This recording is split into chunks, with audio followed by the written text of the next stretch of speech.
Hey, what's up, everybody? Today I'm going to show you exactly the math behind a home equity line of credit, or HELOC. First, I'm going to show you how you calculate your total equity. First, very simply put, your current property value minus all liens or all mortgages and home equity lines or home equity loans on your property determines how much equity you have. So I've got an example where I have a $250,000 value.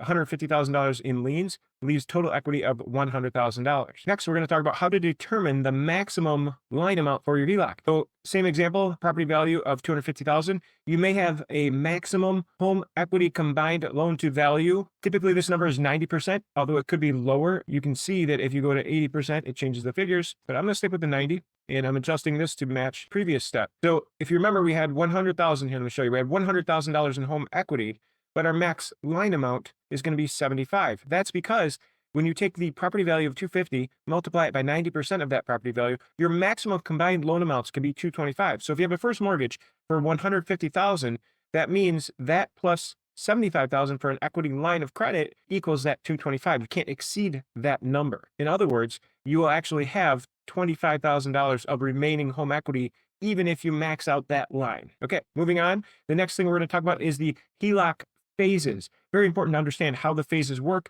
It's usually two different phases. You'll have a draw phase or a draw period, and then a repayment phase or repayment period.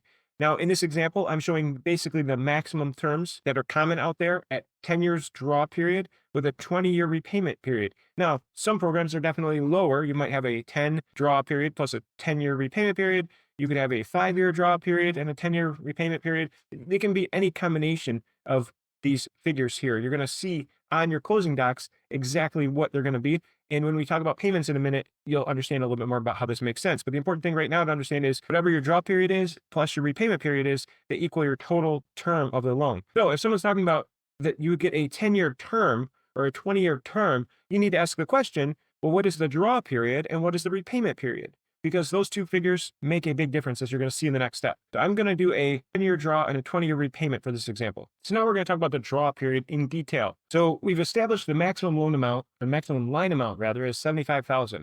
But if you don't take any draws, then you have a zero balance, as you can see here. So zero balance, you're going to have zero payment. That's one of the advantages of a home equity line of credit is you only pay when you have a balance. Make a draw, and then you bring the balance back down to zero, you'll stop paying because you have no balance. But then you can draw again the following month, right? So every single month, you can make draws on the line of credit until you're no longer in the draw period or draw phase. So your initial draw is oftentimes at the closing table. So if you have an initial draw, let's say of 25,000, then you're going to have an initial minimum payment, which is based on interest only, or the interest that you owe on the $25,000 balance. So that would be 166 in this example. And if you just pay that minimum payment, then the following month, you're still going to owe the same 25,000 because you did not pay any principal. You only paid the interest cost, but you're not going backwards. There's a misconception out there that home equity lines of credit often go backwards. No, that's not the case, not in current market. There used to be some products that did allow that. It's a negative amortization, but current home equity line of credit, most of them do not go into a negative amortization. You can also pay additional every month. You could pay an additional 1,000, and then you would reduce your balance down to 24,000. But then you could draw more money the next month. So the draw period, it goes back and forth the entire time. In this example, I had a 10-year draw period. So for the first 10 years of the loan, you could take money out, you can pay it back, you could just maintain a specific balance. You could take out 5,000 every year over time, over the 10 years until you had a $50,000 balance. Okay. The key here is understanding that you have total control to draw and pay back at any given time during the draw phase. And it's typically interest only payments that are minimum payment required. Brings us to the next step. Very, very important to understand. And that is the repayment period or the payoff phase. Whatever your repayment term is, the loan has to be paid off in that time. So once you hit the repayment phase, you're no longer able to draw. It locks in whatever your current balance is at that time. And then you get a payment like a normal first mortgage payment. You get a payment that is locked in to tell you, hey, you have to pay this much payment every month. And this much of it is going towards interest and this much is going towards principal. So in this case, if we had that $50,000 balance, we'd have a $418 payment.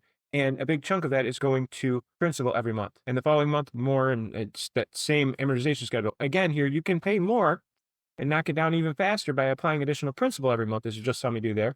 But the key to understand is this term, the repayment term, is greatly going to affect because you're going to pay it off faster if it's a shorter term, which means your payment's going to be higher if it's a shorter term. So I just went from 20 to 10 years, and you can see what happened to the payment there, if you had a 5-year repayment term, and so on.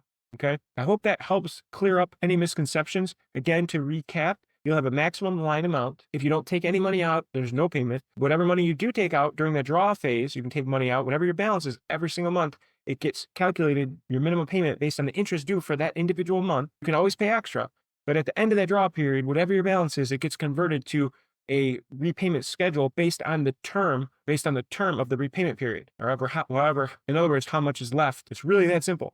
So if you have any questions, drop them down in the comments. If you're in Michigan and you'd like to get a custom quote, there's a link in the comments to get a custom quote. Thanks a lot for watching. I'm Jim at Treeside Financial, and I look forward to seeing you in the next video.